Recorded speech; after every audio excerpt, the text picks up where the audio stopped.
This week in gaming, PlayStation shakes things up with PC.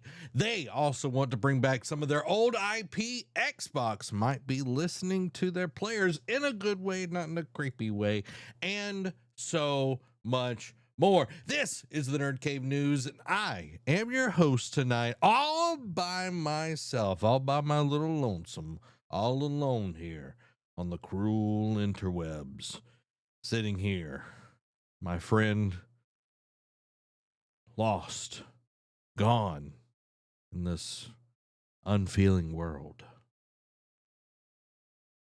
I sit and I think, where's John Stevenson right now? Where is he? Is he urban hiking? Is he possibly doing somebody's taxes? I don't know. But Derek is not here tonight, y'all.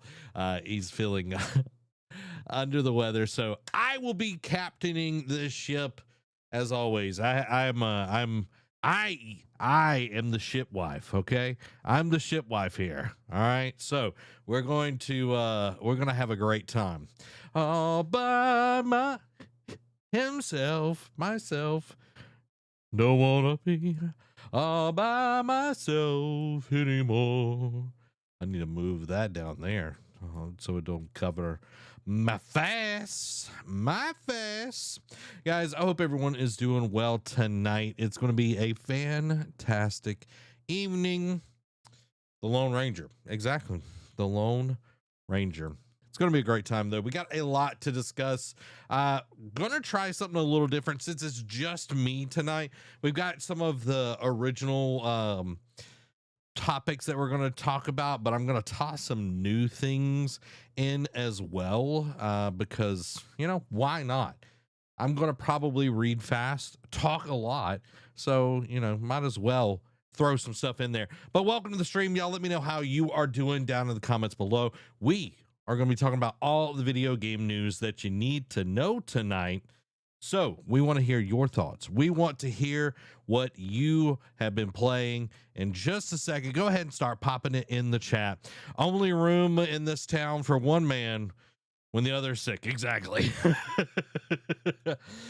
So let's talk about what you're playing. Let me know what you've been up to, what you've been playing recently. For myself, I have been playing a lot of different things, from Death Stranding 2 to V Rising to more of Claire Obscura, which we're at the section where we're finally going to take on the big bad. Okay, the big bad, if you will. And I am ready. I've enjoyed my journey through Claire Obscura, and I know I'm close to the end of Act 2, and I posted about this on Substack, and I was like, I'm really enjoying the game, but I'm also there's so much other stuff that I want to play that I just want to enjoy the story. I just want to enjoy what's going on and not have to worry about grinding, making sure I got this item and, the Pictos and this and the that and all of that. I understand that's part of it, but I just want to enjoy the story at this point and finish the game so I know where it goes. And I think that's the big thing that I'm like, do I knock down the difficulty? That's something that I've been thinking about as we go through and everything. But that's one of the things I've been playing. Of course, been playing some of Death Stranding. Man, that game is just absolutely amazing. I have had such a great time with that. Death Stranding 2 is just so good, y'all. I can't talk enough. I feel like I talk about it every week. Every week I'm like, yeah, you should play Death Stranding. It's absolutely amazing. If you're looking for a good single player story driven game, it's amazing. And it's available on PlayStation and PC, which we'll be talking about more of that because those days are done. Sony's not going to be bringing single player games to PC, which we're going to talk more about in a little bit. But that's what I've been kind of playing. I've also I think I've finally gotten into with V Rising. I'm like, am I in my builder Like, not necessarily Minecraft. I never got into Minecraft, but am I in that mode? You know what I mean? Am I finally into that kind of game? You know, that's what I'm thinking is like, am I finally into that? So I don't know. Michael, what's up? Hope you're doing well tonight. Y'all let me know what you've been playing down in the comments below. Tomorrow is Lego Batman Day, which is going to be awesome. A lot of people are going to be getting that. I'm on the fence. Like, I hear some people raving about it. I hear some people, I don't know. So I'm kind of like, I'm trying to like get a consensus. I need to watch a few more videos of people that I trust, because that's the biggest thing is like when you're Amy is just like posting the one man things up in here. I was like, what? You can probably hear her cackling, y'all. What did you say? She's not going to say it now. Um, but like one of the things that I am trying to get better about is figuring out like who to listen to, because like so many places, like I know Mouse PI for hire, like some people are like, oh, this is an amazing game, and then other people are like, oh, too much cheese, too many mouse puns, and I'm like, that's what the game's about. That's what the game's about, is mouses and cheeses. But I still do want to play Mouse PI. Michael says, doing good. Just got back from Troy. Man, that place has changed a lot. Yeah, you got stuff. You got stuff. I was like trying to stay on target. Stay on target. What's up, Nate? How's it going, my man? Yeah, like Troy has changed a lot, but it hasn't changed a lot at the same time, which is weird. Like so many things are still exactly the same, but I didn't grow up there, so it is a little bit different for me. But there is a lot of new stuff there. But yeah. John Stevenson not feeling great tonight. He said he got some orange juice. I was like, do you need a care package? And he was like, I got orange juice. And I'm like, that's not what I asked, Derek. It's not what I asked. I asked if you needed a care package. I'm trying to help you out. But we got an awesome show tonight. We're going to be talking about a lot of different things. We are going to be doing something a little bit different after the 4 original articles that Derek gave me and everything. So since it's just me talking, there are some stuff that I wanted to bring up that did come out and I thought was pretty interesting to chat and talk about tonight. So it's going to be a little bit different. It's going to be maybe a little bit more relaxed, more chatty and all that kind of stuff. So y'all are here. It's going to be an amazing time. If y'all haven't already, smack the like button. It helps us out so much. It tells the algorithm lords that, hey, this peasant over here, it's pretty good. You should do that. OJ, the only remedy a real man that is an urban hiker needs. Exactly. That's all Derek needs is OJ. I was like, all right, man, if OJ is the thing to get you there, thanks, Nate. Smack.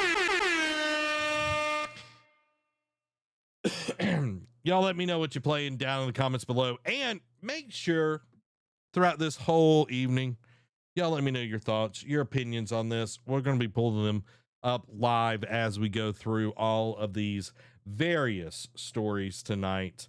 So without further ado, let's get into, I'm going to take a little sippy sip.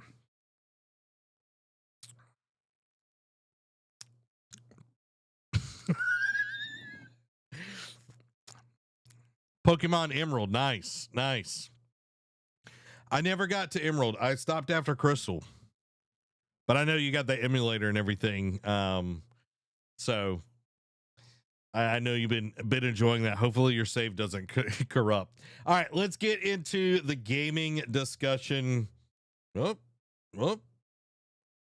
That's not working. Okay, the gaming discussion tonight. Infamous is reportedly getting a revival on PlayStation 5, possibly in the form of remakes of the PlayStation 3 titles. And this is by Michael Herodens at PlayStation Universe. According to the latest VGC podcast, PlayStation is working on a revival of the Infamous franchise for the PlayStation 5. Although right now it's unknown if it's a remake or a brand new entry into the franchise. I would love to get a brand new entry and get some remakes, but we'll see. Jordan Midler revealed that he is under the impression that there is an infamous thing happening somewhere else in PlayStation at the minute, and noted that Sucker Punch Production, the studio behind the original games, isn't involved in the project.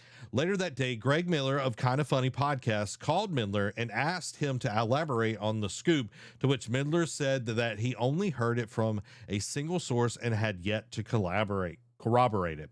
However, the VGC journalist added that based on what he was informed, it is believed that the project will be a remake for the first two Infamous titles for PlayStation 5. That was told to me directly, but that was very much implied, he said. He also added that there was a chance that it could have been scrapped.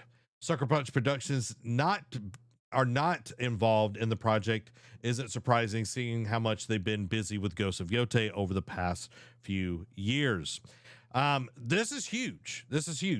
Last July, the studio's creative director, Nate Fox, said that while he'd love to work on a more Infamous games, including seeing the original games getting re-released, it wasn't possible at the time, as Sucker Punch is a one-game studio. Right now, it's unknown what their next project will be. So, just kind of give you an overview. Ghost of Tsushima, Ghost of Yotei. We also got Legends in between all of that with Ghost, and we got Iki Island with the original Ghost. Possibly we'll be getting, a DLC like Iki Island for Ghost of Yotei. Not 100% sure, but Sucker Punch is all about being a one-game studio, and they also put out the last update for Legends, which I thought was pretty quick because it came out in February. It's in May right now, and we just got the last update for Legends, which was very, very quick. So it's kind of crazy. So with all of that being said, I would love to see Infamous come back. The last one we got was Infamous Second Son, and it was good. I thought overall it was good. It really showcased what the PlayStation 4 could do back in the day, and I enjoyed the powers that we were given in that game. I think revisiting with like Cole and all of that, I think this would be a very, very good way to bring back that franchise, get people excited, and maybe Sucker Punch, gets in there and makes the new game. While, unfortunately we don't have Blue Point anymore, PlayStation, but maybe this is a way for us to, get this series revitalized, which we're going to be talking about more IP that might be getting revitalized. But yeah, this definitely needs to be something that PlayStation does. This is a beloved franchise. 1 and 2 were really good. Again, Infamous Second Son, I feel a lot of people kind of leave out, but it was a really good game. And like the first two, I never played the second Infamous game, and then you had the one where they went to like New Orleans, which was like a DLC and everything, which was like had vampires or something like that, but it was cool. It was like getting to choose, like, are you going to be a good hero or a bad hero? You had lightning powers, all this kind of stuff. You could fly around. It was Spider-Man before Spider-Man. It was all of that good stuff, and I'm pretty sure it came out before. Let me see. I want to see when it came out. Infamous video game. Not that one. I want to see. First one was 2013, and then let's see when Arkham Asylum came out. Arkham Asylum 2009. Okay. So Batman definitely paved the way for Infamous, but Infamous had some really cool ideas around what this kind of game could be. Not Infamous Second Son. I just want Infamous. Let's look. Game. All right, let's look here. 2009. Both of them came out in 2009. That is so interesting that both superhero games coming out in 2009 are August and May. So not that one definitely dictated the other, but it's, you know, it is kind of cool to see Infamous being the one that that was slightly beforehand and everything. If you haven't played it, if it does get a remake, it's definitely worth looking at. And interesting, Nate, with the need PlayStation All Stars again. Like, I feel like PlayStation All Stars came in at a very weird time, trying to compete with Smash and all of that. And then we've seen other Smash competitors, Brawlhalla. We had Multiverse. You know, we've had several different ones try to be that. And PlayStation All Stars could have been really good, but I feel like they just kind of like botched the landing on it and then just didn't support it, unfortunately. So I don't think we'll ever see it again. But we also said that we would never see another handheld from PlayStation again, and we got the Portal, and the Portal's sold like crazy, so we might actually be getting another another one next next year and everything. Well, not next year, next cycle we might be getting a handheld or something like that. So who knows? Who knows? Y'all let me know what you've been thinking about what's going on at PlayStation. Do you want to see an Infamous come back? I think it would be great, and I want to see more of this. I'm curious who is actually making it, since Blue Point is no longer in the mix, and we already have God of War getting a remake, the first three, the Greek trilogy as well. So I do feel like Sony is getting in their remake bag. We saw a lot of remakes come out of The Last of Us and everything, but now it's like, let's actually go to the well. Let's get some interesting properties that haven't been remade over and over and over again. Amy says, I've been lacking on my Animal Crossing. I either need to demolish my island or find a new game to play. I can't tell you what you need to do. You got to chase your own star. You got I feel like I feel like if you demolish your island, it's going to feel weird because you've put so much into it. But I know the whole point of like playing the game is to create a new island, all that kind of stuff. And like, it's not like you're going from like a totally new game. You do have all the resources and all that kind of stuff. But you know, who knows? Who knows? Switch 2, you know. Who knows? Who knows, y'all? Let's talk about Sony might be bringing back some IP. Insider says there is truth to Sony exploring the revival of its older IP, and this is also by Michael Herodence at PlayStation Universe. Nate the Hate, a trusted industry tipster who has a solid record, has revealed in a post on X that there's truth to Sony looking at the possibility of reviving some of its older IP, just like we were talking about Infamous, but wouldn't name any specific franchise. His comments come in response to an X user asking him about the recent rumors of an Infamous revival for PlayStation 5, and while he personally hasn't heard anything about that franchise making a comeback, he did add, there is truth to Sony exploring and considering reviving some of their older IP, also unused IP. As previously reported, Sony is apparently looking into bringing back the Infamous series with VJC's Jordan Miller. We just covered all of that. There's definitely a lot of IPs that PlayStation maker could resurrect, with the likes of Ape Escape, Motorstorm, SOCOM, Sly Cooper, Resistance, and others having not done anything in years. Many of Sony's major first-party studios have obviously found success in newer franchises in the past decade or so. For example, Guerrilla Games has moved on from Killzone to Horizon, while Insomniac has been busy with Marvel's Spider-Man series while gearing up for the launch of Marvel's Wolverine this September.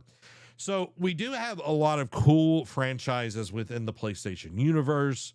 We have Jack and Daxter that has definitely been sitting there for so long. So many people would love a new Jack and Daxter. We've gotten a lot of Ratchet and Clank, but I still feel like they do really well. And Insomniac always comes very interesting into those games. We also are getting, new IP, but I think a SOCOM, if it's done right, could be a major player because people are tired. Like you saw it with Battlefield 6, people want something different in the first person shooting genre and everything.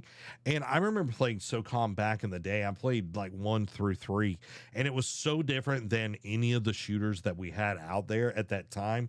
So it would be nice to see SOCOM come back in, bring in some interesting ways of telling stories, more actual tactics. Like you have to walk the fine line of being so tactical minded in these games where you're getting like you're essentially niching down too much, but having just enough to make it feel more realistic, and then making it cool to play. Because I remember SOCOM was like, oh, this is like the army, people in the army like play this game, or you know what I mean? Like that's they marketed around that game, and eventually the army did put out like a game or whatever. So Ape Escape, I don't know, that's not a game for me. Like I've never really enjoyed Ape Escape. It was like, oh my god, I love Ape Escape. And like when it comes to like we saw it in Astrobot, I was like, oh my god, I love the Ape Escape. It actually annoyed me more than anything. It is cool that we could possibly get that, but Motorstorm was awesome. Sly Cooper, I know people have been wanting a new Sly Cooper for ages. So it would be awesome to see a lot of these franchises come back around. Resistance, I think, could use a new fresh coat of paint as well if they're doing a lot of remakes out of these.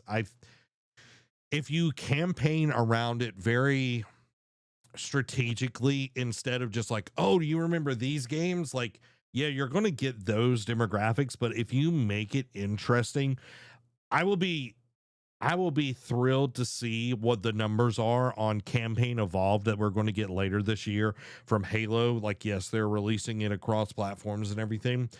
I would love to see numbers and see how many people that have had a PlayStation that never had an Xbox and they finally get to play Halo. They've heard about it, and they've heard about it, and they've heard about it, and now they finally get to play it. And hopefully they do like kind of zhuzh it, give it a little oomph to it to finally get, people into that franchise. And then possibly, because we're going to talk a little bit about PlayStation going completely back to consoles on their single player games. Like, do we see that with Xbox in the future? Do we see like that bringing people over into the ecosystem, or does their play it doing multiple consoles, PC, all of that work out for them? I'm not sure.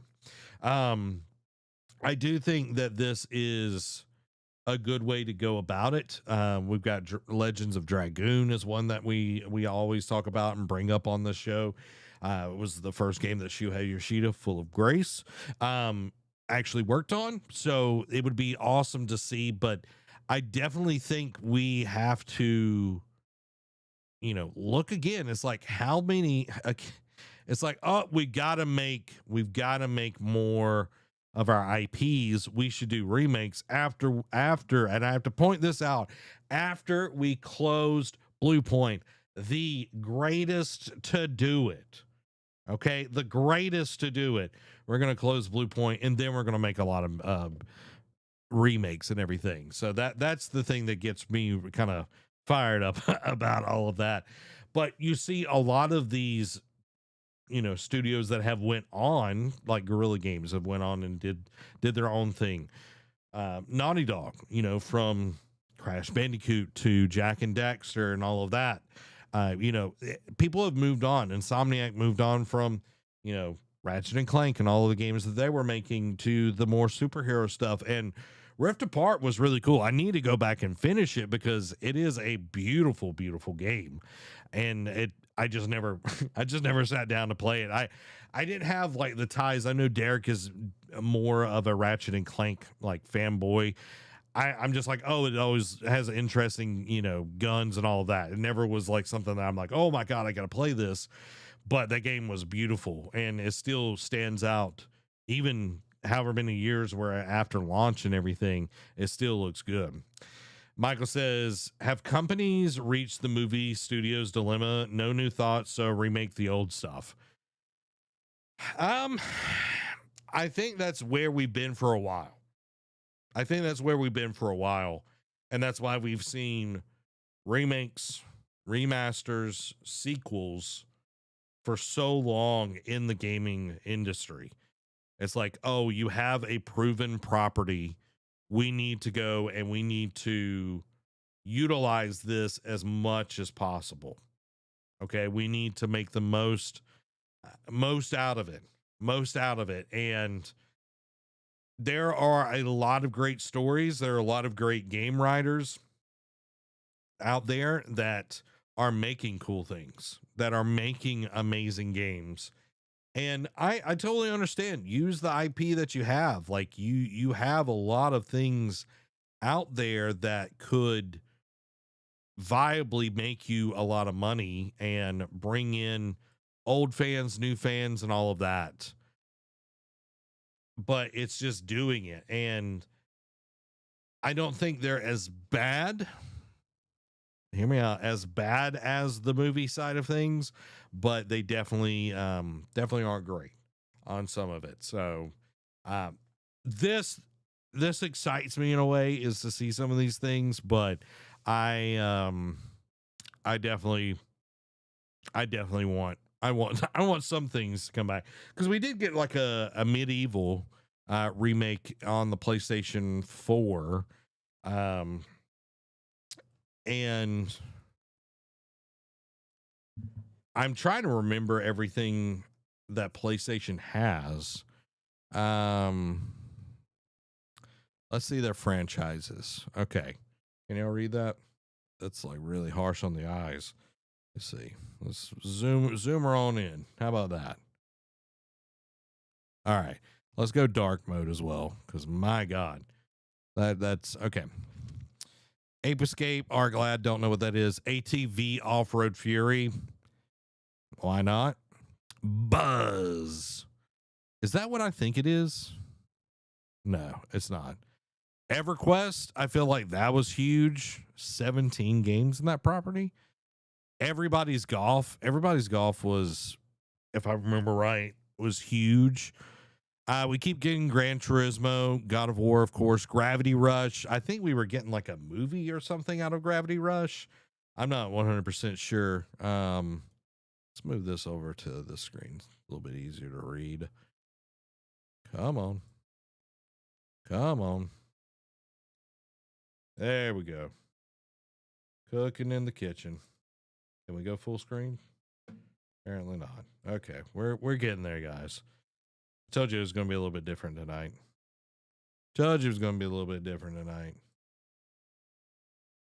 All right.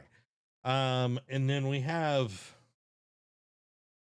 Horizon, Infamous, Invisibles. I don't know what that is.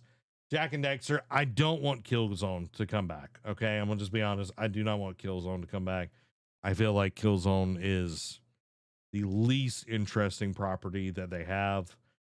Little Big Planet, we've gotten a lot of those. I don't want that. Medieval, however you want to say it. It's a fun game. I don't think it necessarily needs any more. NBA Shootout. Can y'all imagine if PlayStation got the rights to do NBA and NFL games and act like, because they do an amazing job, and MLB The Show. What if they did this? What if they did NBA Shout Out and NFL Game Day You know, I'm just saying, like, it would be a crazy way to bring in those, compete with Madden and NCAA, well, not NCAA, but NBA and like 2K, like they've sitting on their laurels over there. I think it would be awesome. Parappa the Rapper, like music games are hit and miss. We already talked about Resistance. SingStar, again, music game. I think it's a hit or miss. I don't remember the Siren series. Oh, okay. Siren, known as Forbidden Siren in Europe and Australia, is a 2003 survival horror stealth video game developed and published by Sony Computer Interactive for the PlayStation 2. It was originally released in Japan on November 6th. Dude, that kind of stuff, like if you did that right, you could make so much money. You can make so much money. So calm. We talked about Sly Cooper, Siphon Filter. Yes. Yes. For everything. Yes. IP is intellectual properties. That's what I'm meaning by that, Brian. Um, they made college football with 989. I'm not sure. If oh, okay, yeah. 989. Okay, let's see. I see that one there. Okay, NCAA Final Four series. I remember those. Um, Game Breaker. I do remember that. I played the mess out of Final Four. Um, this is football. I don't remember that one. Twisted Metal, like Siphon Filter. I feel like would be one of those where if you did this right, if you took the time and you did this right, you would make so much money, because Ubisoft has been sitting on Splinter Cell for so long. Like, bring Siphon Filter back, do it right, and you would like Siphon Filter was around before Splinter Cell and everything. Twisted Metal, again, like if you, I feel like it's not something that's necessarily what people crave right now. So I don't know if it's something that would actually work. Nate says, Michael says, bring back, where's, it's not bringing it up. Sorry, guys. There we go. There we go. All right, mate. All right. There we go. Bring back NFL Blitz right now. I wish. I don't remember who made NFL Blitz. I don't remember. We can look it up. I must have posted multiple of these bad boys on here. Sorry.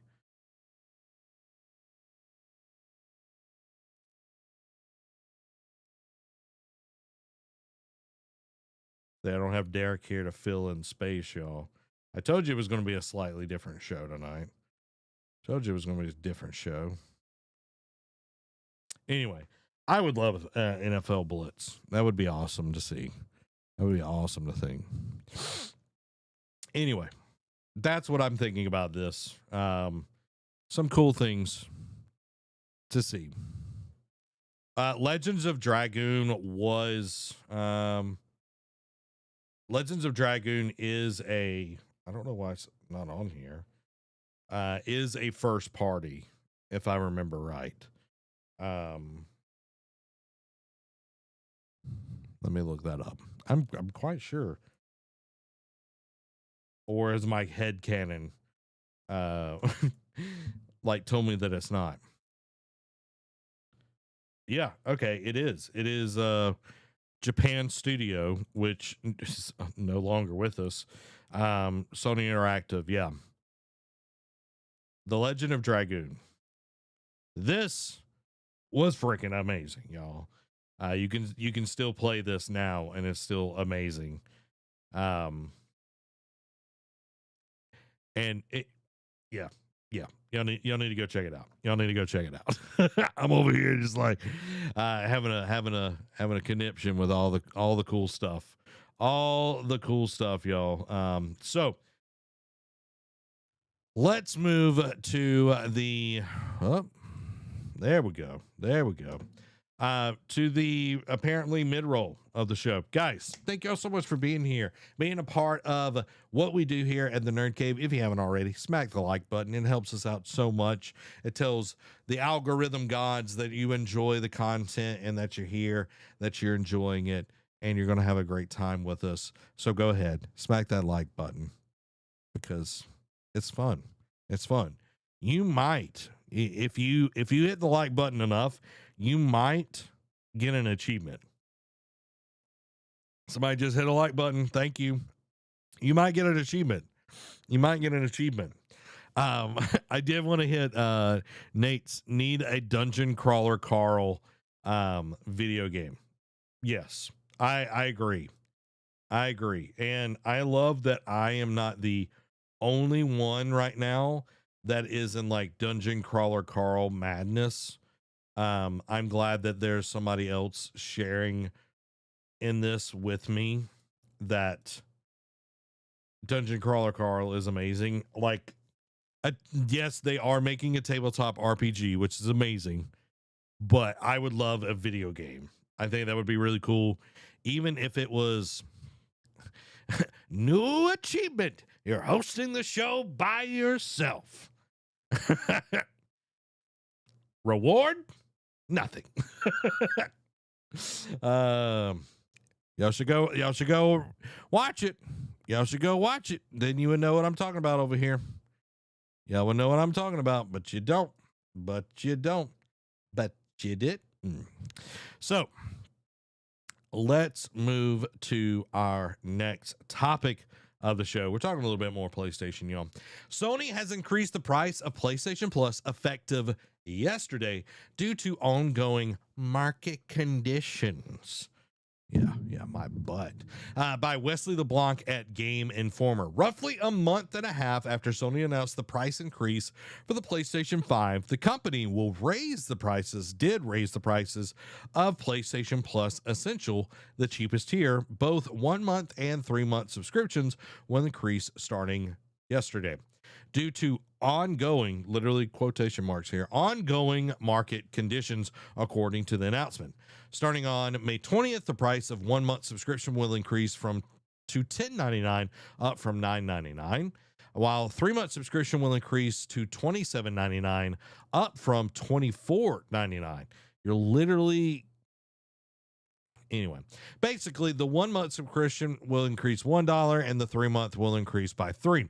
Sony notes that this price change will not apply to current subscribers except those in Turkey and India, because, why not? Why not, just punish those people unless your existing subscription changes or lapses. As for the ongoing market conditions, Sony keeps it vague, but it's likely adding to the rising memory costs due to the AI buy-up, or memory loss is what we call it, existing economic and marketing struggles, and tariffs implemented by the US president. My, oh my. It's not a huge increase in all of that, but man, when it rains, it pours, you know what I mean? When it's like nickeling and diming every single thing. And that's why, like, I've started thinking about gaming instead of like an entertainment kind of thing as a luxury. It's literally a luxury, like either luxury of time, luxury of money. And it's like, thankfully, there are a lot of places that you can get games for quite cheap. You can get older consoles and you can buy a lot of games for cheap. Epic Games gives a lot of games away for free. I know Twitch was doing that for a while as well, with like your membership and everything. Gaming is one of those things that people that are greedy have definitely got into. And I understand we've got a war going on. We've got gas prices going up. We've got all of these things, and it's like, yeah, they need to make money. I understand that. You got to make money to be able to keep making cool, amazing games. But 9 times out of 10, I feel like this is just to pad more people's pockets. You know what I mean? I'm tired of this, grandpa. That's what I feel like over here. I'm tired of like every week we see layoffs. We also see crazy numbers on like, oh, this person, like this company made this much money this year and all of that, and it's record revenue and blah blah blah, and then there's still layoffs, and then there's still price increases, and it just goes to show that at the end of the day, the only people that are going to care about you are the people that care about you. These companies, these franchises, as much as I love everything that, gaming is, like, you can't trust a corporation. You can't trust people that are, doing the bidding of, the shareholders or anything like that. You have to, really look at this. And I think that's one of the things about, the console wars and all of that. Definitely got like I feel like I'm wondering. This is me just putting on tinfoil hat here. I wonder if someone was like, if we make this a competition between the two of us, Mr. Nintendo is sitting down with Mr. PlayStation and was like, if we make this a competition, Nintendo's not really this, but you know what I mean. If we make this a competition, we'll make more money. We'll make more money. We'll make more money. It's like, so what should we do? Well, we just say my console's better than your console. It's the my dad's stronger than your dad kind of conversation and all of that. It's like you're gonna beat your chest and all of that kind of deal. So it's silly stuff, and again, it's the everyday people that are getting affected by all this crap, and that's the stuff that sucks.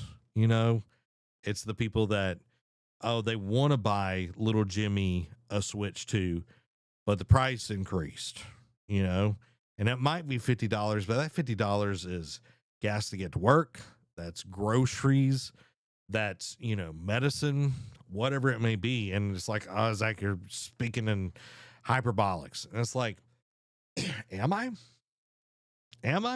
Like, gaming is a luxury at this point. Like, even over like movies and all of that, yes, it's cost more money on like streaming services and all of that kind of stuff every time they want to raise the freaking prices. But it's like, it's still cheaper than, games. And it's like, oh, well, what about Game Pass? And thankfully Game Pass did go down and everything. But it's like, don't be fooled. Do not be fooled. They only want your money. I think about, you work for a company, okay? I'm going a little rant here. You work for a company, you work your butt off and everything, and all they give you is a stinking watch when you retire, or worse, you leave and they badmouth you. You know what I mean? So it's just be careful. Just be careful. I'm speaking truth. I'm glad I'm glad I'm speaking truth over here. It's quiet in the studio, so uh, jelly of the month certificate. Yeah, exactly, and I don't know. It's and these companies are going to use the excuse to raise the prices. Let's just be honest. Like, they use COVID for reasons to raise prices. They're going to use economic this, tariffs that. They're going to keep using whatever excuse. It could be like, oh, it's sunny outside, we got to raise the prices. Yeah. We got to pay for Jimmy's pizza party, so we had to raise prices again. I promise you, not everything's bad this tonight. I promise you, I did put some stuff in there. Derek had all bad stuff. I added a few things that we'll have some good conversations about, y'all. I promise. Okay. All right. Just bear with me. We got one more, interesting one, which I'm very curious to hear what everyone's thoughts are about this. In single player games, are going to be looking a little bit different. PlayStation looks to be officially going away from PC ports for single player games. That's the key words, single player games. And this is by Cade Onder at IGN. PlayStation seems to be waving the white flag on its PC strategy, at least when it comes to single player games. Earlier this week, Bloomberg reported that PlayStation was backing down from releasing future first-party titles on PC. There was still some ambiguity around how hard and how fast these rules would be. As one example, Soros developer Housemarque dodged the question if the game would ever come to PC in an interview with Games Informer in the lead up to the game's PS5 release. Now, things seem to be more concrete. Bloomberg's Jason Schreier, which is an amazing dude, does an amazing reporting, reported that during a company town hall meeting this week, PlayStation Studio Business CEO Herman Holst affirmed that PlayStation's first-party narrative-driven single-player games will now be console exclusive for PlayStation. That means you shouldn't expect Ghost of Yotei, Soros, Intergalactic The Heretic Prophet, Marvel's Wolverine to come to PC. If you don't want to play those games, you should be expecting to buy a PlayStation 5. With that said, Holst specifically calling out single-player games is interesting. This may mean multiplayer-centric games like the in-development fair games, not with a money sign, will still come to PC, something that would be wise given the immense success of Helldivers 2 on PC. This news also comes roughly after 6 years after the PlayStation bringing some of the biggest games to PC, including its rebooted God of War titles, which absolutely crushed it, Marvel Spider-Man games as well, and Ghost of Tsushima and The Last of Us series. These games often arrive months or even years after the initial release, seen as a way to squeeze extra money out of these games from the people who weren't going to make the jump to PlayStation anyway, because, PC master race. So let's just be honest. There may have been some hope that by creating new fans on PC, it might inspire those gamers to purchase a PS5 too to play sequels of their favorite PlayStation games. So I think, you look at this, there was definitely a mixed bag for PlayStation. God of War sold absolutely amazing on PC. The first Spider-Man did really well as well. And I think after that, and I think Ghost of Tsushima did okay, but a lot of the others was just kind of, it sold some, but it's like, are we actually, like, you think about Spider-Man 2, it definitely did not recoup either on the PlayStation 5 side or the PC launch side, recoup the money that it took to actually make the game. Cost $200 million, and they made like a little over 100 million on the PlayStation 5 side. I'm not sure how much they made on the PC side of things. And it's like, yeah, I forgot about that, Nate, that they did Horizon Zero Dawn over on the PC as well. And I think they did Forbidden West. I'm pretty sure you'll fact check me on that. But it's like, okay, we're going to focus single player, going back to just PlayStation, which I felt like this would eventually happen. And we're in this very peculiar moment where it's like, okay, we tried something different. It did not work. Okay, we're going to go back to what really, brought us to the dance. You got to dance with the one that brought you. You know what I mean? But it being completely single player allows a little bit more maneuverability.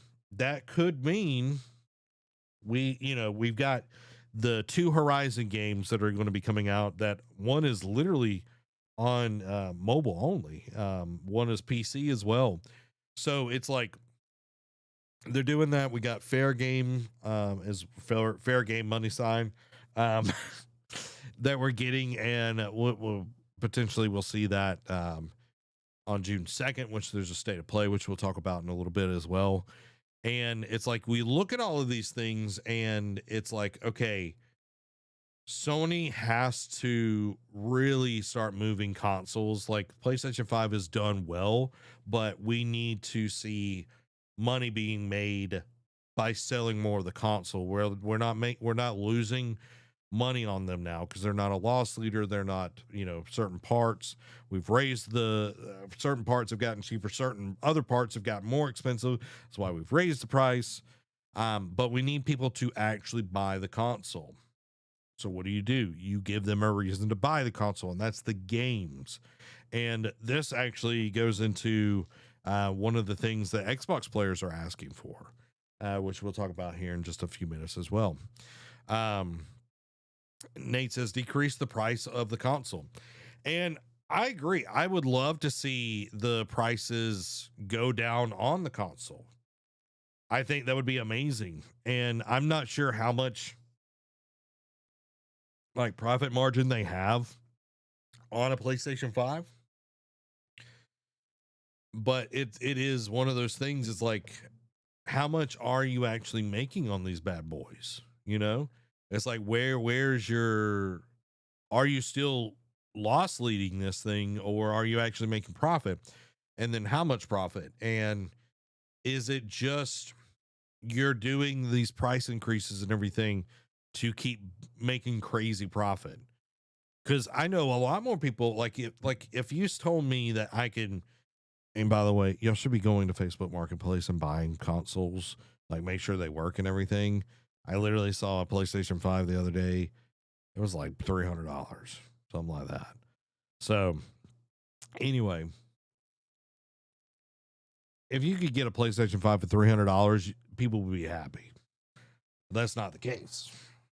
That's not the case, unfortunately. Give bundle deals with games.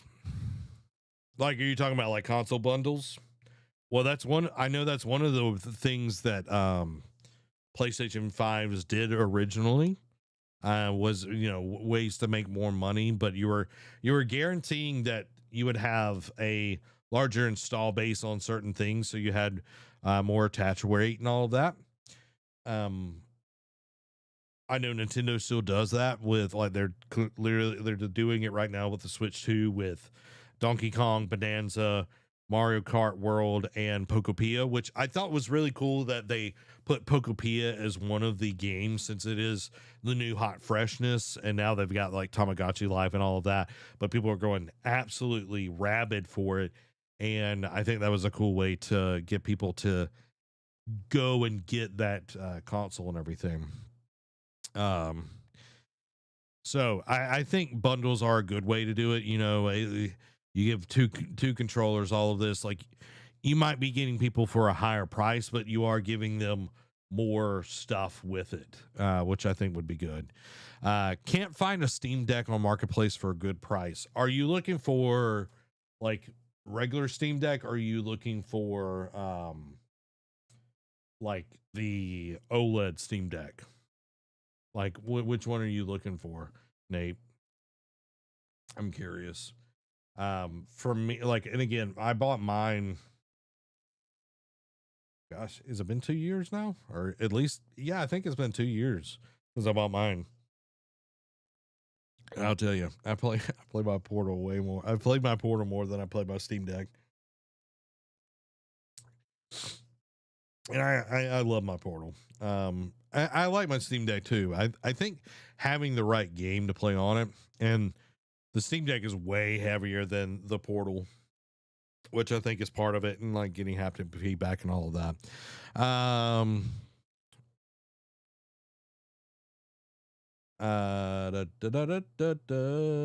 gotta make this where it'll fit. Sorry, guys. Just regular, but since they've become out of stock, people are jacking the price up. Are they actually out of stock? Like, I know they were, but I didn't know if they were still out of stock, Nate.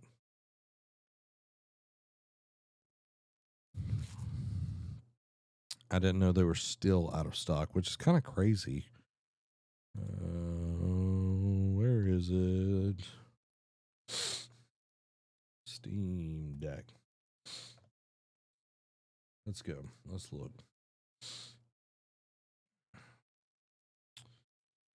The last I checked, they're still out of stock. Okay. Yeah, they literally are. like OLED looks great. I'll say that. Like the OLED does look amazing. I haven't played on one of the originals, but I don't think that it is necessary for I don't think it's necessary. Um Rapocalypse, yeah. Yeah, memory loss is crazy, y'all. And I also think I think part of this is that they want to make sure they've got the parts they need to make the Steam machine. So they're probably saving a lot of those parts for that instead of building Steam decks. So that's just my idea. That's my thought. But yeah, they don't even have the price listed for the 256 over here.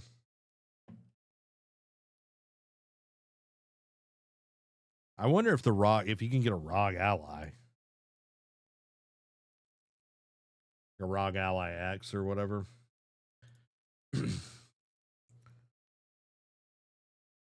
Yeah, you can buy a ROG. Bo loves his ROG. Bo is like always. Oh, they discontinued the 256. Okay, I got you. I think he's got the ROG Ally X. I'm pretty sure, but he absolutely loves it. He talks about it all the time on his channel and everything. Which isn't this? I don't remember what the difference between the X and the no, let's look. Okay, processors are different. I don't know. AI, that doesn't sell me on anything. 16. Okay. So the RAM is the difference. Okay. That's the only thing.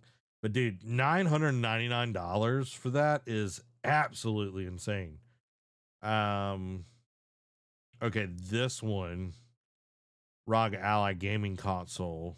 Is this a X? No, this is not an Xbox one. $499. Yeah. It is high. I don't think for me personally, it doesn't move the needle for me.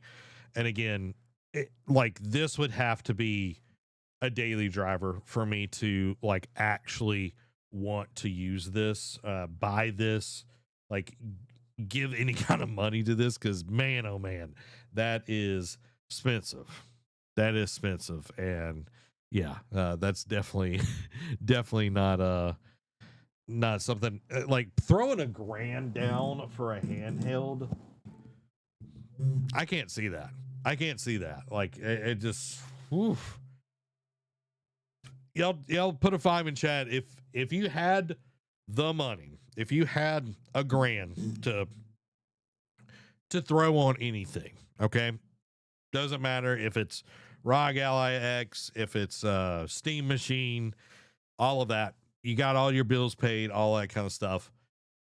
Like, does that move the needle for you? Would you buy a PlayStation? Like, maybe not a 5 in the chat. Like, what would you use that grand on? Like, would it be getting new tires on the car? Like, you know what I mean? Like, I think that's like kind of my thought process around things, like it not being like it's a luxury at this point. Steam Machine, says Nate. Yeah. Yeah. Yeah. For me, like, I don't know. It's one of those things. It's like, I don't, I don't necessarily need a Steam Machine, you know?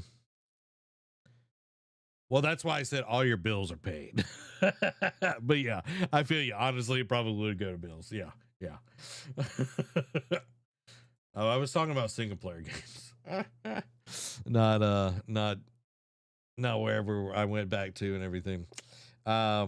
But yeah, it's one of those things that's like you're kind of figuring it out and everything. But yeah, Steam Machine, I want to see what it actually does, because right now it's like I use my computer to stream on Tuesdays.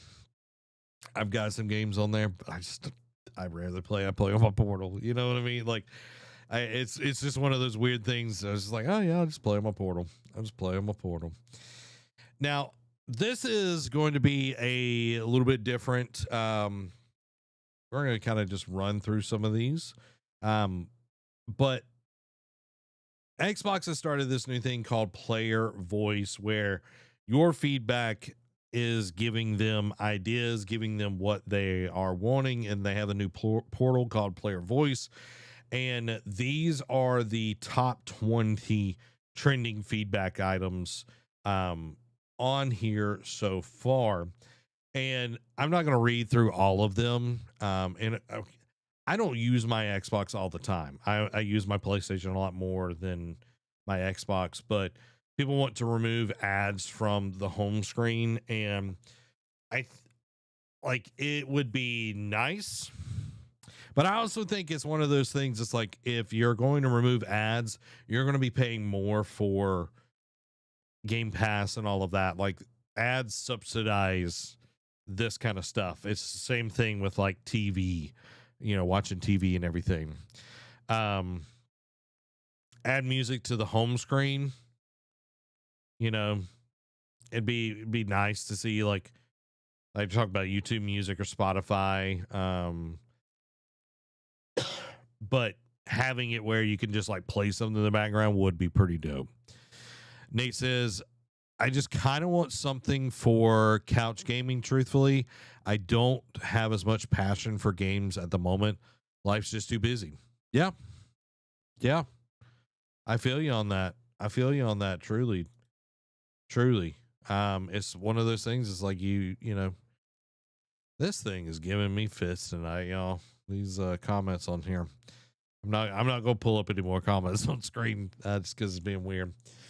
Yeah, couch co-op. Like, that's one of the things that I absolutely loved about like playing games, was the couch co-op stuff. Another one, 100% achievement awards, like PlayStation Platinum trophies. It would be cool to like, oh, you get all of these, and then you get one that's like, like ultra rare or whatever like that. It's never worked that way, but it could be cool to see.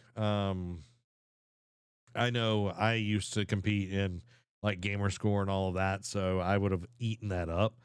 Legacy Xbox game achievements. I didn't know that this was OG Xbox games. That would be cool to like have, like, going back. It's like, oh, if you're playing KOTOR and you play through it and you get like adding those achievements in would be cool.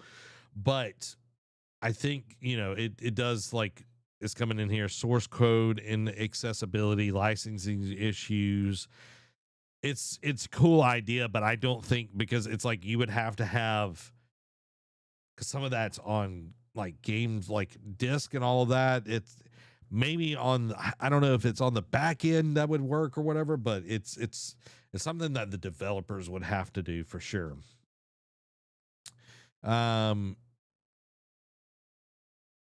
I don't know anything about this. Stream games to YouTube. I know that you could, back in the day. It was what was that? What was it? It was the one that Ninja went to. It was something that was owned by Microsoft. You could stream there. You could stream to Twitch and all of that. But being able to stream to YouTube would be cool for people that do that. Add voice chat, clip recording. It's not that big of a deal. Boost FPS. Boost.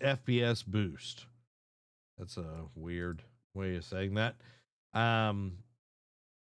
It would be cool to see that, like, older games getting higher FPS and everything. Lower the price of Xbox hardware. I'm surprised that it is under the top 10 right here. Yeah, I don't see this happening, but it is something that definitely has to happen for people to invest in the hardware, and that's what they're wanting from all of this. So I don't know. Expand Xbox Play Anywhere to older games. I think that would be cool. Um, being able to play all the games on there, getting like all the old stuff would be a cool way to do that.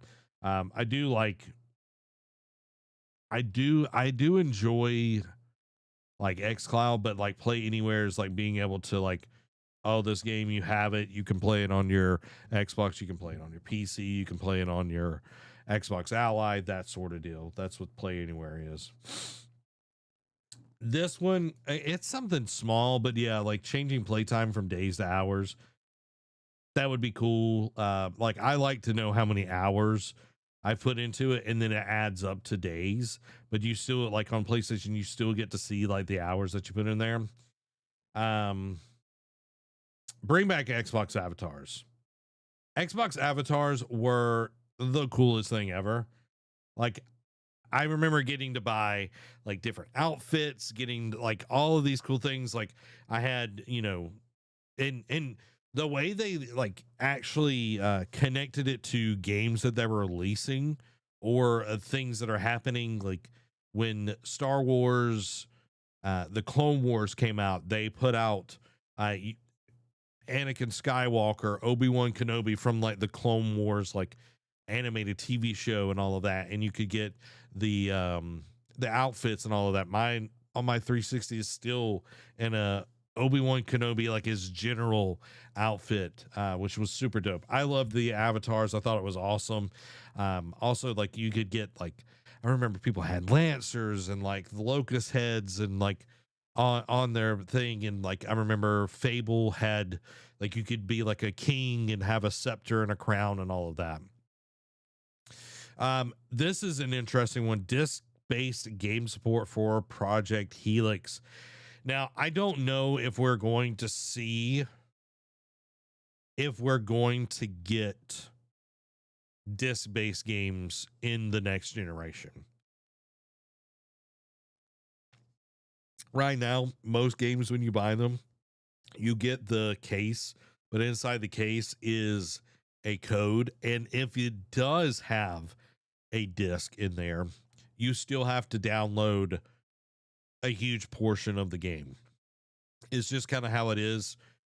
Laptops, I don't like, I know Mac, I don't remember the last time a Mac had a CD drive in it or anything like that. Now, that would limit it to you're not able to play Blu-rays, DVDs, which the PlayStation 5, pretty sure the PlayStation 5 can't play CDs or something like that.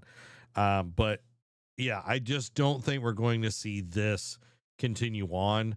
This also would help, not crazy amount, but would help the amount of like how much it's going to cost to build this console.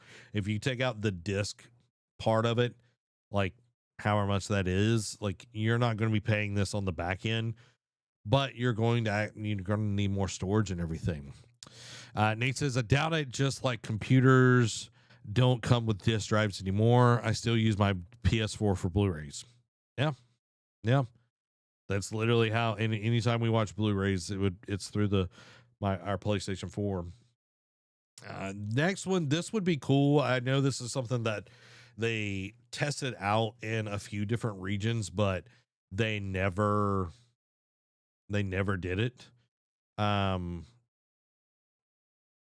I think it would be nice to see like a family plan, but we know most of any kind of subscription service they crack down on all of that kind of stuff. Um, this is, you know, again, a lot of these are like ecosystem kind of stuff. So this isn't like games, and I think that's what a lot of people. It's like yes, these are the people that are like on the Xbox all the time, but like this is like a small thing. Separate Xbox achievements between base games and DLC. I understand that is annoying. Make online multiplayer fully free. I don't see why this is not a thing.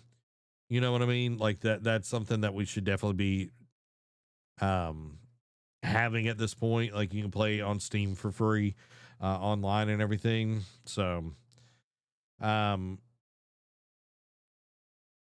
Let's read this one. Xbox and console gamers in general are getting older and more nostalgic. The fact that you can get access to games from decades ago via emulation is fairly unique in the industry for the Xbox console. It helped force others to build up some of their own offerings on top. Windows is the ultimate backwards compatibility layer, offering games all the way back to the 1970s if you want to go extreme. But there are some games that simply never launched on PC, which are now only playable via Xbox 360 backwards compatibility. There are some holdouts still missing. Singularity, oh my God, Singularity was amazing. The Transformers games during that time was amazing as well. And other Xbox 3D classics licensing issues prevent some of these, but it would be cool to see Microsoft push some more over these legal hurdles. I don't think this is going to really happen.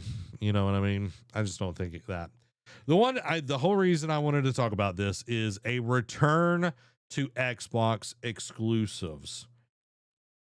Man, oh man, a return to Xbox exclusives. This is something that would be amazing to see. I don't know if this will happen. Maybe by when they launch Project Helix, but I don't think this is something that is going to change at the moment.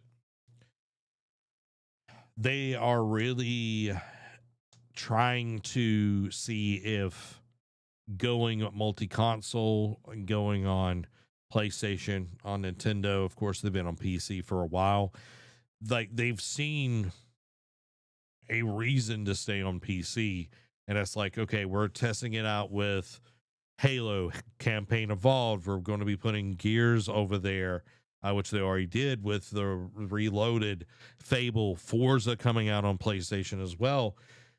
Like that was huge. That was a big change for Xbox. It was a big change for Xbox. I would have never thought in my life to see Gears of War or Halo on a PlayStation 5. And that is what it is now. Like that's happening. And I think Xbox is in a very unique place where this is something they have to do because they aren't selling consoles. They aren't moving actual hardware. So the thing that makes them money when you actually buy hardware is their software, the games, buying, every game that you can get on there. Even if it's third party, you would still get a percentage of that sale on your console. Microtransactions with any kind of live services and all of that, like they get a part of any of those things. And when you don't have the install base of your console, they had to pivot and put it everywhere, get it on PC. And we saw this from the 360 did a really good showing, but Xbox One was weak. So what did they do? They rolled out Game Pass, and then you could play on your PC. And then we get to the Xbox Series X, and then it sold way better than the one, but it's like we're not competing on that same level. And hopefully with Asha Sharma, we're actually going to be getting some cool and interesting stuff, but I don't think we see this anytime soon.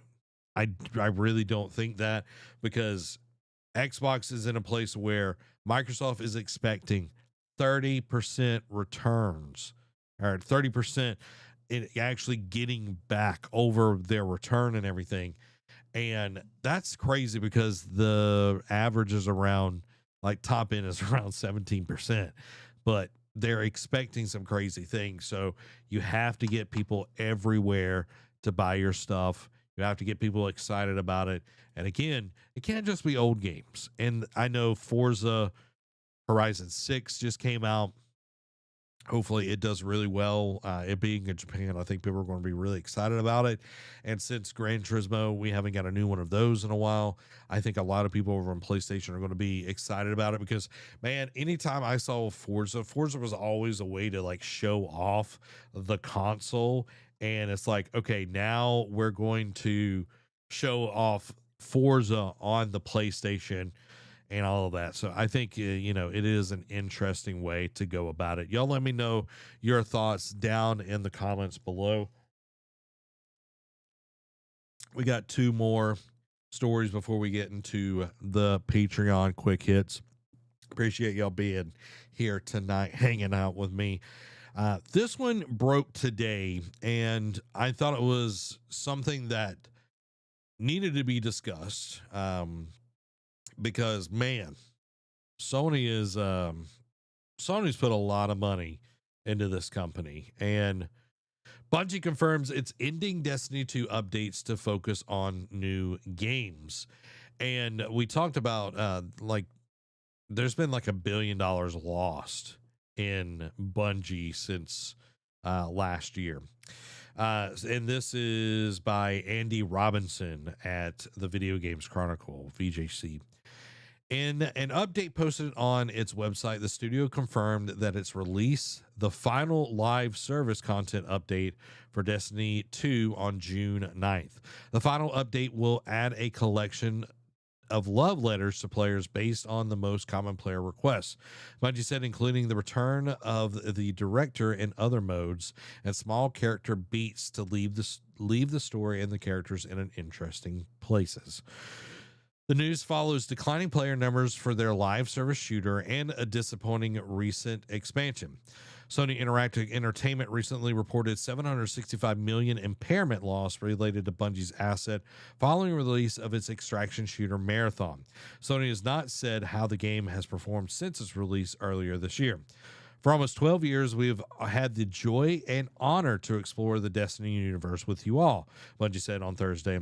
Through all the ups and downs, surprises, and triumphs, building Destiny alongside our players has been a monumental privilege. While our love for Destiny 2 has not changed, it's become clear that after the final shape, we have reached the time for our shared worlds and Destiny to live beyond Destiny 2.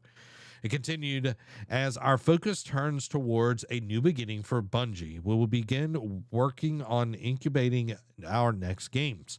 To that end, on June 9th, 2026, we will release the final live service content update for Destiny 2 to begin that new journey as a studio. Though active development may be concluding, we will ensure that Destiny 2 remains playable just as the original Destiny is today. Many changes in this final update will aim to ensure that Destiny 2 is a welcoming place for players to return to. We're proud of Destiny 2 and the place it took us and the legacy it has created. Because of all of you, our universe is vast, built on years of shared stories, adventures, and victories. From the Cosmodrome to the Pale Heart to the Lawless Frontier, we have forged lifelong memories and friendships with you all. We're incredibly grateful to everyone who made the journey with us. From the deepest parts of our hearts, thank you, and we'll see you in the stars. Man, I feel like this is a little late. Let's just be honest. I feel like it's a little late. Destiny 2 should have wrapped up at the final shape, which I think came out last year, the year before that. I feel like it's just kind of been hanging on by a thread for a while. And I know Bungie has tried to put a lot of stock in Marathon, and they should have seen the writing on the wall. But I think with Marathon not doing as well as it should have, Sony is like, hey, we need you to wrap up Destiny 2, do whatever you need to do, and start coming up with a new game. We need you to make money. And you've cost us, like, just from not only, but just from Marathon alone, over $765 million. And with Destiny not performing the way it should, they lost even more money. So close to $1 billion. That's a lot, y'all. I don't know about you. I don't have $1 billion floating around for a game group to not perform the way that they touted themselves. We know how to make live service. Like, Sony has, because of Jim Ryan's crappy leadership, has suffered so much from this purchase of Bungie. And I like, all the people that made Bungie awesome aren't there anymore, y'all. Like, let's just be honest. Even the people that, I'm not talking about the Halo people, even the people that worked on Destiny 1, so many of those people are gone. So many people that worked on Destiny 2 when it first launched, they're gone.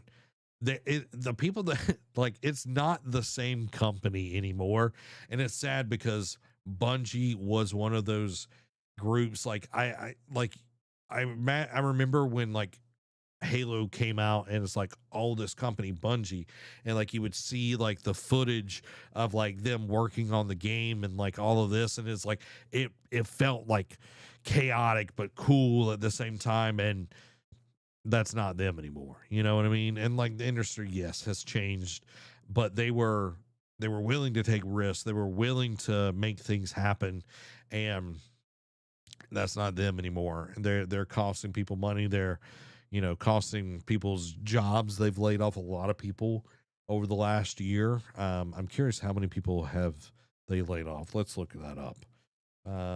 We're using Claude to help us figure that out. Zach returns.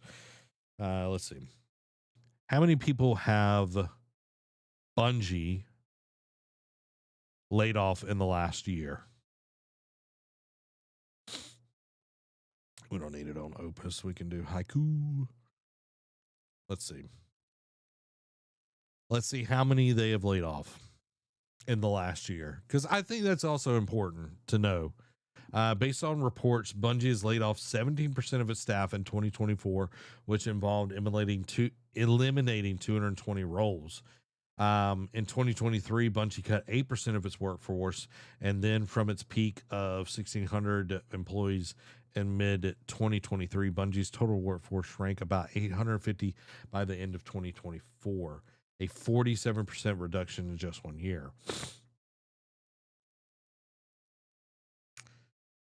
Additionally, there are some very recent reports that Bungie is facing significant layoffs after canceling.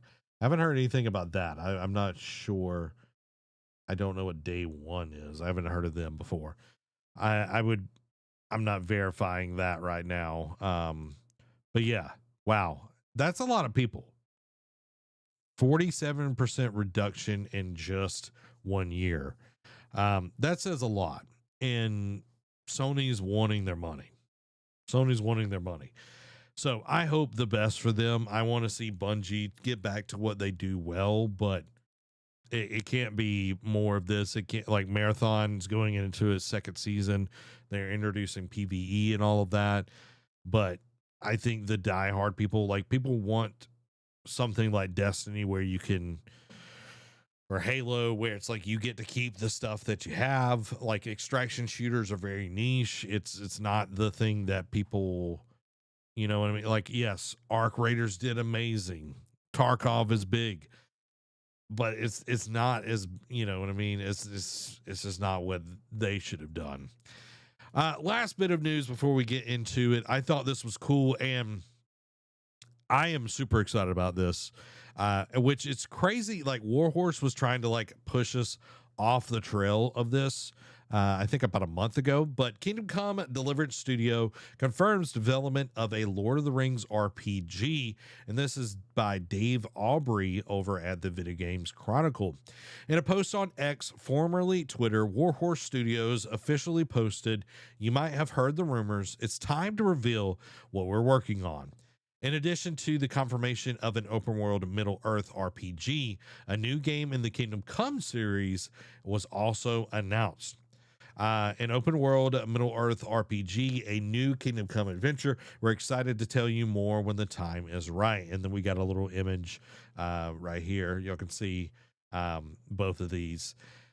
I think this is interesting because an open world Middle Earth RPG opens up a lot of things. Okay. Opens up a lot of things. Embracer Group does own the rights to making Lord of the Rings games, and Embracer Group owns Warhorse. So I think this is going to be really cool. I don't necessarily want this based in the Third Age, which is where we see the Fellowship of the Ring and everything. I would love to get, First Age, even Second Age, and get to choose, maybe your a Numenoan or something like that. I like if it's anything like Kingdom Come like is very strategic. It's got a really great RPG stuff, but I don't necessarily want the realism that comes with Kingdom Come, like with the combat and all of that. I want it to be more fantastical, that sort of deal. But I do want like you literally have to like wash, and like if you got blood on you, people are going to think that you're killing people and all of that in Kingdom Come. So it's like, okay, let's see this like done in the epitome of what Warhorse can do, but I don't want the realism. I want kind of an escapist kind of thing. But I'm excited about this. I think Warhorse is going to knock it out of the park.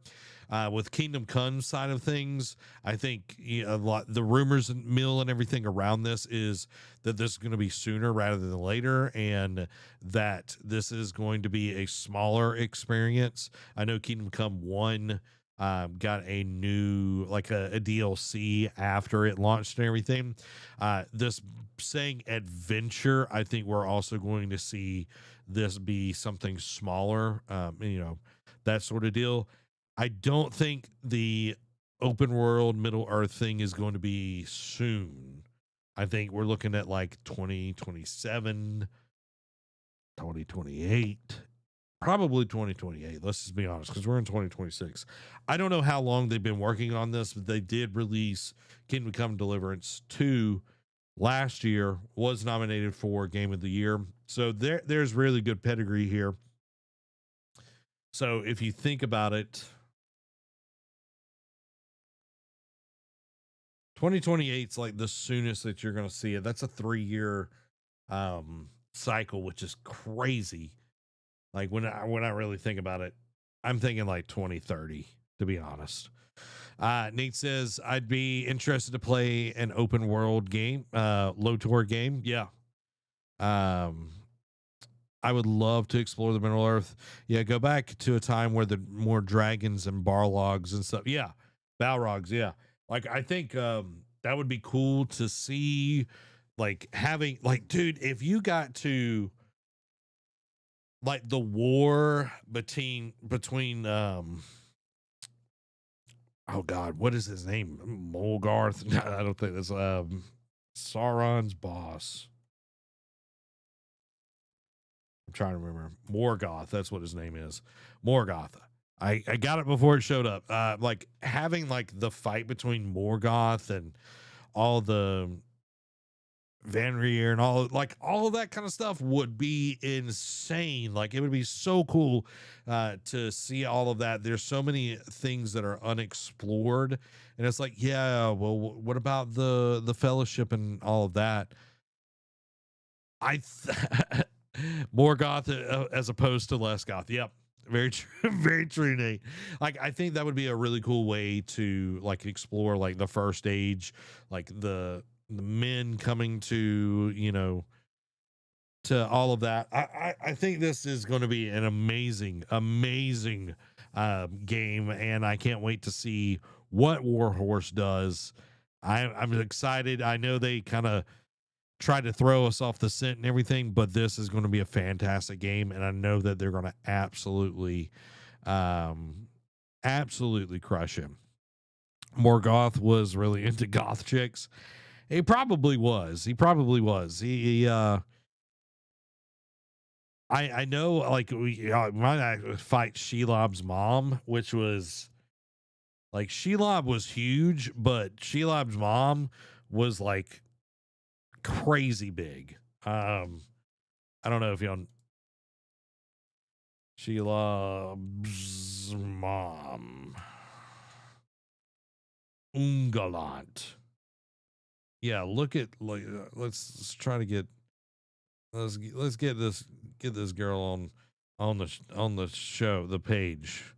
Is it only that big? Okay, this is Morgoth down here. This is Shelob's mom.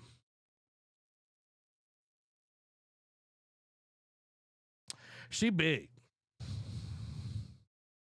She's large and in charge, y'all. All right. I would not want to deal. I would not want to tick her off. Let's just say that.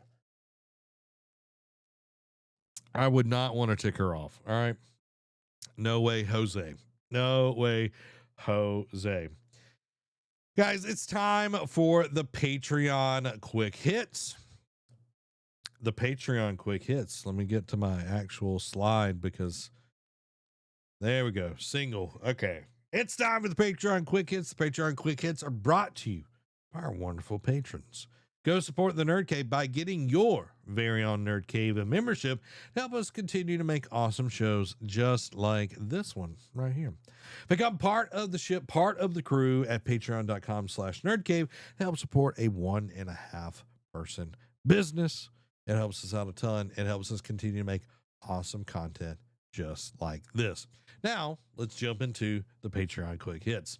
Marathon Season 2 Nightfall, set for June 2nd, brings new Nightmare Zone, Runner Shell, and more. Marathon game director shares plans on how Bungie is looking to improve things, including exploring pure PvE, PvP, and PvP light experiences. Hell Let Loose Vietnam is getting a June 18th release date for digital and an August 4th release for physical, and an open beta will be dropping starting May 29th. Xbox Elite 3 controller leaks online. Jonathan Blow's massive puzzle mashup, Order of the Sinking Star, will also launch on Switch 2. Moss the Forgotten Relic combines two of VR's best games into one unified flat screen adventure this summer. I'm really excited about that. I've been wanting to play Moss for so long, y'all. So long. Subnautica 2 lures in nearly 500,000 concurrent players on Steam within the first 12 hours of release. That is awesome. Subnautica 2 dev reveals early access roadmap, teases new region, new vehicle, and next chapter of the story. Arc Raider hits 16 million sales. Publisher has high hopes for October update. Amazon Lord of the Ring MMO finally confirmed to be canceled, although work on a new Middle-earth game continues. Marvel took on Fighting Soul story mode will feature gameplay after all, not just cutscenes, thankfully. Visual Concept has reportedly been hit by layoffs. PlayStation exec reveals Sony has helped fund over 120 projects during this generation.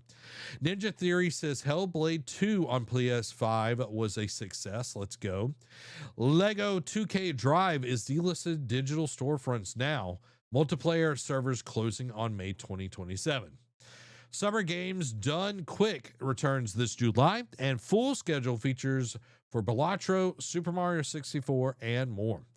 Sucker Punch confirms Ghost of Yotei Legends will not receive any more major updates 2 months after release. Mixtape publisher refutes claims that the expired music licenses will cause the game to be delisted. Sony seems to be testing a new feature that reveals PS5 players' counts to the public. I'm assuming accounts. I'm not sure on that, but we'll find out. Forza Horizon 6 makes cherry trees and shrines indestructible, which I'm glad because shouldn't be destroying any of that. Square Enix looks to a new framework to speed up the release of key franchise titles. Sonic the Hedgehog 4 movie has officially wrapped filming. Let's go. I've loved every single one of those.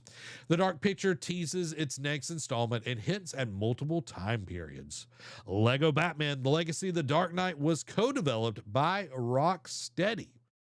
Well, hopefully it's better than the last game. Cyclops and The Thing are now part of Marvel Cosmic Invasion roster.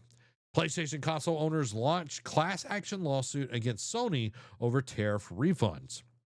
The GTA 6 pre-order rumors turned into a big bust.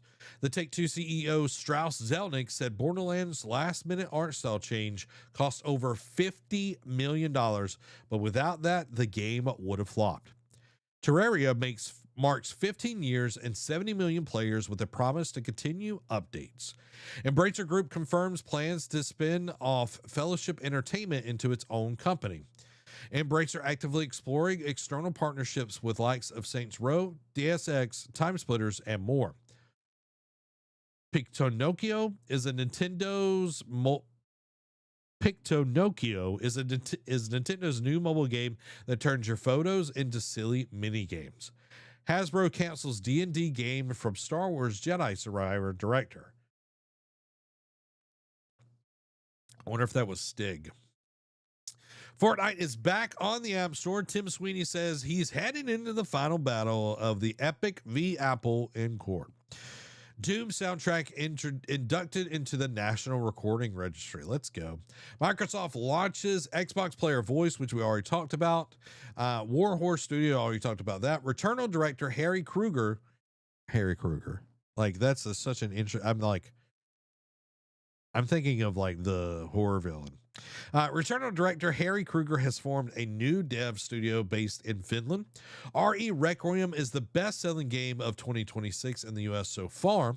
PlayStation's State of Play has been set for June 2nd and will feature Marvel's Wolverine and more PlayStation properties. Ubisoft promises new AC, Far Cry, and Ghost Recon games all by March 2029. Valve is trying to dismiss New York's Counter-Strike loot box lawsuit. And Quantic Dream cancels Spellcasters Chronicle 3 3 months after its early access launch. It says Star Wars Eclipse is unaffected while confirming layoffs.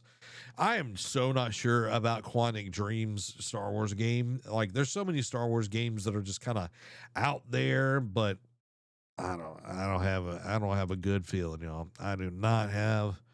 I got a bad feeling about this. If y'all ever watch a Star Wars show, movie, whatever. Has anybody watched Grogu, the Mandalorian movie? I'm curious if anybody's watched it. I'm definitely not going to a movie theater to watch it. It's got to be something special for me to go watch a movie in theaters at this point. Like the new Demon Slayer movie, 2027. I'll be there. My beautiful wife will be with me. We'll watch it in theaters. But a regular movie, I don't know about that, y'all. I do not know about that. Well, there you have it, everybody. That is this week's episode of the Nerd Cave News. I hope that y'all enjoyed it. I definitely enjoyed getting to break all of that. Nate says, I'm sad about Demon Slayer not coming to streaming sooner. Have they put when it's coming? I have not heard any of that. It's coming to Blu-ray in July in Japan, I think. When is Demon Slayer Infinity Castle coming to Crunchyroll? It's still not announced. That's ridiculous. That's why people are pirating it. Let's just be honest. That's why people are pirating it. I saw somebody literally posting on TikTok like scenes from it. I was like, I can't believe this happened. It's like people are like, where'd you find it? Where can I watch it?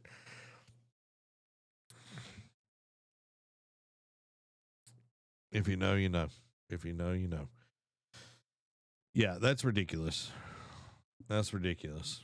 But hey, I'm not going to tell you to go pirate it, but that's why One Piece is so popular. Am I right? That's why One Piece is so popular. Well, there you have it, everybody. That is our episode tonight. I hope y'all enjoyed it. We'll be back next week with more awesome content. This has been Zach, and make sure that you go read a book. You go hang out with your loved ones and have a good weekend. Y'all have a blessed week. Bye-bye. You got 95% of the experience tonight. John Stevenson got 5%. Yes, exactly. Bye-bye.